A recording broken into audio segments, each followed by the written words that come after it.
The Story of Bloodsucker, second part by Fernie Mosquera Vargas. Bloodsucker was devastated.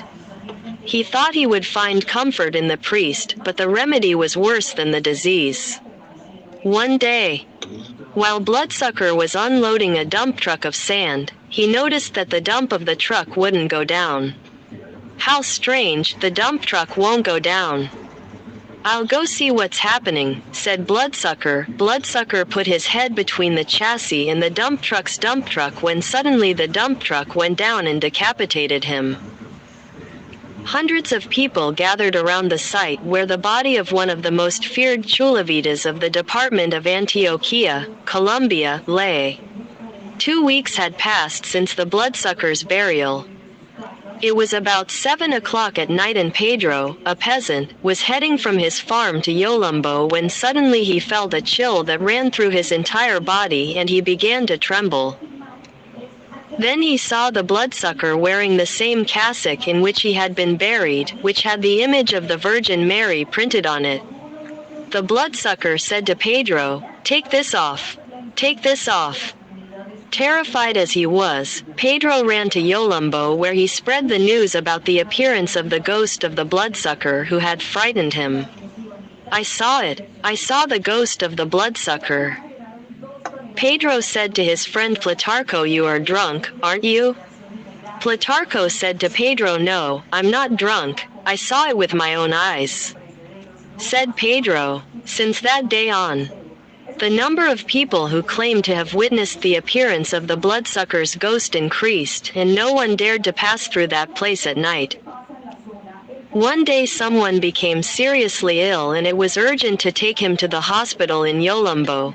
This person lived in a rural area a few kilometers from Yolumbo. But to get there it was necessary to pass by the place where the Bloodsucker had seen the light for the last time, so no one dared to take him to the hospital at that time of night. When there seemed to be no hope for the dying man, a brave man stood up and said, "I will take him." A man said to him, "Aren't you afraid of the Bloodsucker's ghost?" He said, "I'm not afraid of the devil. It's the living that we must fear. The dead are dead and never come back." The brave man, who from that day on was nicknamed Fearless John, sheathed his machete and several people helped him put the sick man in the car that he would drive to Yolumbo. When the car left, everyone was waiting to see what the meeting between Fearless John and the ghost of the Bloodsucker would be like. That man has it all figured out. I wouldn't dare to go through that place at this time of night even if they offered me $1 million. Someone said. The car driven by Fearless John continued on its way. It was close to midnight, the full moon illuminated the road. A cold wind blew and moved the tops of the trees. Suddenly, a strange car with red lights appeared, breaking the gloomy stillness of that place. "It's him," said Fearless John. He stopped and got out of the car. Then he unsheathed his machete and waited. Suddenly, from the car with red lights, a being got out wearing a cassock with the image of the Virgin Mary printed on it.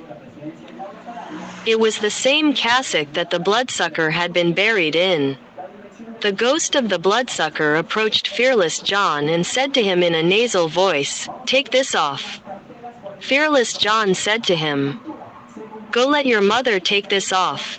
Seconds before fainting. Half an hour later Fearless John came to himself sweating profusely. He was still weak and shaking. But he managed to get up and get into the car. He made sure that the man was still breathing and took him to the hospital in Yolumbo as quickly as he could. Once he arrived at the hospital, he told everyone that he had seen the ghost of the Bloodsucker. "I saw it. I saw the ghost of a Bloodsucker. He was wearing a cassock with the image of the Virgin Mary on it and asked me to take it off." A nurse said, "Call the doctor. This man is delirious." The news about the man who had seen the ghost of a Bloodsucker reached the ears of the Cardinal of the Catholic Church in Colombia, who said, "Whoever dares to undress the corpse of a Bloodsucker will lose his mind." We must ask the Holy Pope of Rome to send us an order to remove the cassock from the dead man. A letter was sent to the Pope of Rome asking him to send an order to undress the corpse of a bloodsucker.